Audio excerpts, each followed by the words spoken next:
여러분 안녕하십니까? 여수 MBC 뉴스데스크입니다. 2020 동아시아 문화도시로 선정된 순천에서 내년 5월에 개막식과 문화행사가 펼쳐집니다.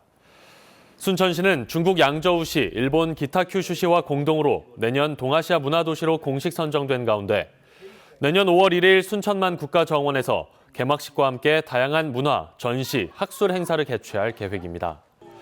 이에 따라 순천시는 전국 공모를 통해 순천만 동아시아를 품다를 슬로건으로 선정한 데 이어 2020 문화도시 이미지 BI를 개발해 국제적인 홍보 마케팅에 나서고 있습니다. 지난해 광주 전남 지역의 기업들 성장성과 수익성이 전년에 비해 하락한 것으로 나타났습니다. 한국은행 광주 전남 본부에 따르면 광주 전남 기업들의 매출액 증가율은 2017년 7.4%에서 지난해 1.9%로 감소했고 같은 기간 영업이익률도 5.4%에서 3.1%로 떨어졌습니다. 또 2018년 기업들의 부채 비율은 전년에 비해 4%포인트 상승한 117%를 기록하며 안정성 측면에서도 취약한 모습을 보였습니다. 한국은행 광주 전남 본부는 미중 무역 분쟁과 내수 부진 등의 영향으로 기업들이 전반적으로 부진을 겪었다고 설명했습니다. 순천에 마그네슘 상용화 지원센터가 들어섭니다. 내년 국비가 확보되면서 오는 2023년까지 155억 원이 투입되는데요. 마그네슘 산업의 전환점이 될 전망입니다. 박민주 기자가 취재했습니다. 지난 2014년 전남 테크노파크 마그네슘 생산동에 입주한 한 제조업체. 마그네슘 프레임으로 자전거 시제품을 만들었습니다. 하지만 상용화되지 못했습니다. 관련 기술 개발이 초기 단계인데다 마그네슘 소재 공급도 쉽지 않았기 때문입니다. 기존의 알루미늄이나 마그네슘을 압출해주는 회사들이 점차 마그네슘이 없어지다 보니까 저희가 그런 이유로 큰 이유로 마그네슘 프레임에서 알루미늄 프레임으로 소재가 좀 더 쉽게 구해질 수 있는 쪽으로 전향이 됐습니다. 이곳에 입주한 16개 기업 대부분도 마그네슘 제품은 생산하지 않고 있습니다. 활로를 찾지 못하고 있는 마그네슘 산업의 돌파구가 마련됐습니다. 오는 2023년까지 155억 원이 투입돼 마그네슘 상용화 지원센터가 구축되는 겁니다.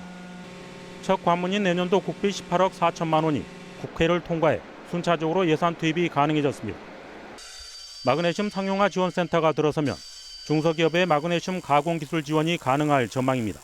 여기 마그네슘 생산동에 기업이 참여하게 되고 기술을 개발을 해서 상용화 센터가 구축이 돼서 이렇게 활용이 될 것입니다. 지원센터 구축에 앞서 내년에 마그네슘 관련 기업 5곳이 먼저 입주하고 전라남도와 순천시도 마그네슘 상용화 컨소시엄을 구성하기로 했습니다. 차세대 소재로 주목받았지만 상용화 단계에서 발목이 잡혔던 마그네슘 산업.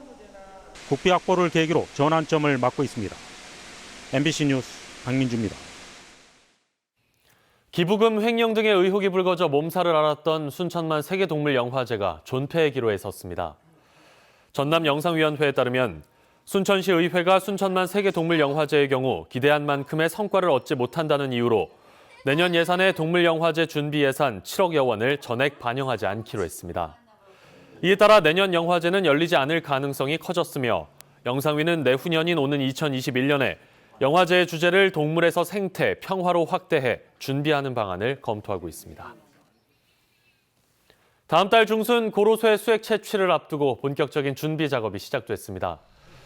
광양시와 약수법인은 최근 관내 고로쇠 수액 채취 농가들을 대상으로 위생관리와 행정사항 등을 담은 교육을 실시하고 산림자원을 보존하기 위한 규정 준수와 함께 소비자들의 만족도를 높이기 위해 노력하기로 했습니다. 현재 광양시 관내에서는 400여 농가가 고로쇠 수액을 채취하고 있으며 올해 초 32억 원의 소득을 올렸습니다. 가격 하락으로 어려움을 겪고 있는 농민들을 위해 지원 사업이 추진됩니다.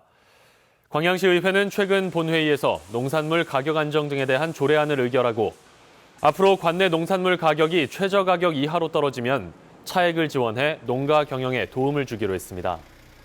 또 이를 위해 2025년까지 매년 10억 원 이상 출연과 함께 지원을 위한 심의위원회 구성을 조례에 담아 지자체의 책임을 강조했습니다.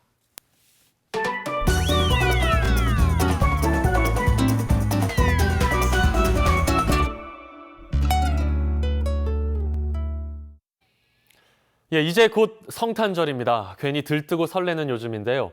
10년 전의 성탄전야 분위기는 어땠을까요? 당시 한윤지 기자가 취재한 뉴스 보시겠습니다.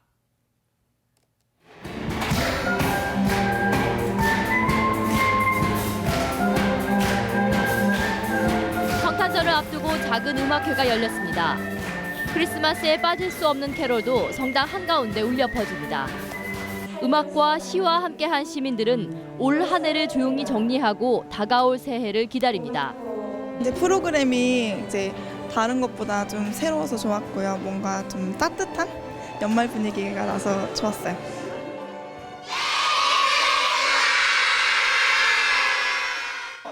성탄절을 가장 기다리는 사람은 누가 뭐래도 어린 꼬마 친구들일 겁니다.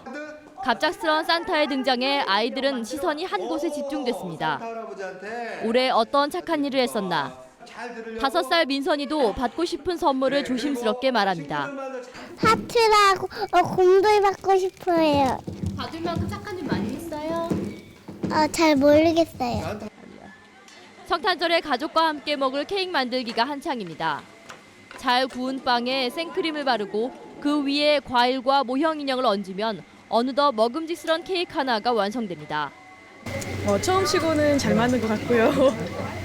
오늘 가족 크리스마스여서 가족들하고 즐거운 시간 보내려고 만들어봤습니다. 갑자기 찾아온 한파에 성탄 전야의 밤 풍경은 한산하지만 시민들은 친구와 가족들과 소원을 나누며 깊어가는 밤을 아쉬워했습니다.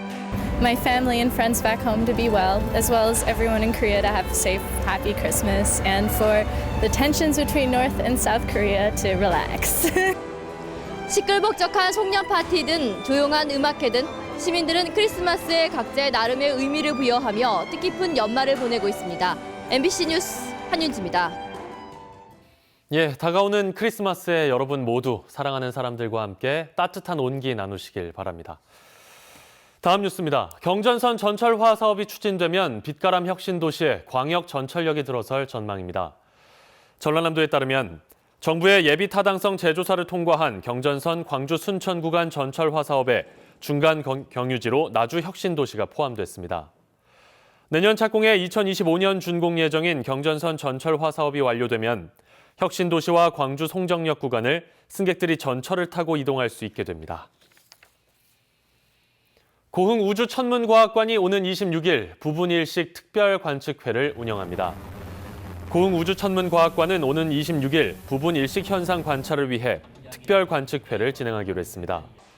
이번 부분일식은 오후 3시 15분쯤 달이 태양지름의 25% 정도를 가리게 됩니다. 고흥우주천문과학관은 우리나라 최대급인 800mm의 반사 망원경과 돔 영상관을 보유하고 있어 우주의 신비를 생생하게 관측하고 체험할 수 있습니다. 어촌 지역 경제에 활력을 불어넣기 위해 정부의 어촌 뉴딜 300 사업이 대폭 확대돼야 한다는 주장이 나왔습니다. 여수시 의회는 최근 건의문을 통해 여수의 경우 정부 지원을 받지 못하는 소규모 항포구가 많은데도 사업 대상지가 2019년 3곳, 2020년 5곳에 불과해 사업 대상 확대가 절실한 실정이라고 강조했습니다.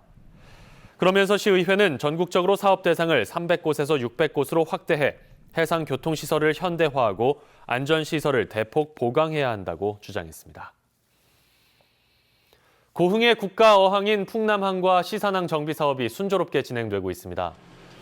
여수지방해양수산청은 국비 128억 원을 들여 지난 2017년 착공한 풍남항 정비 사업의 경우 올해 방파제와 물양장을 정비하면서 41.8%의 공정률을 달성했다고 밝혔습니다. 또 국비 54억 원을 투입해 2018년 착공한 시산항 보강 사업도 테트라포트 방파제 1,600여 개를 제작해 15.1%의 공정률을 보이고 있습니다. 풍남항과 시산항은 노후화된 시설과 선박 피항 장소 부족으로 시설 개선의 필요성이 꾸준히 제기되어 왔습니다. 광주 세계수영대회가 상당한 흑자를 낸 것으로 나타났지만 정부의 조세 감면 지원은 불가능해졌습니다. 국제수영연맹 FINA가 내놓은 광주수영대회 운영 결과 보고서에 따르면 광주수영대회는 145개 나라 211개 채널을 통해 방송됐고 10억 9천만 명이 시청한 것으로 집계됐습니다.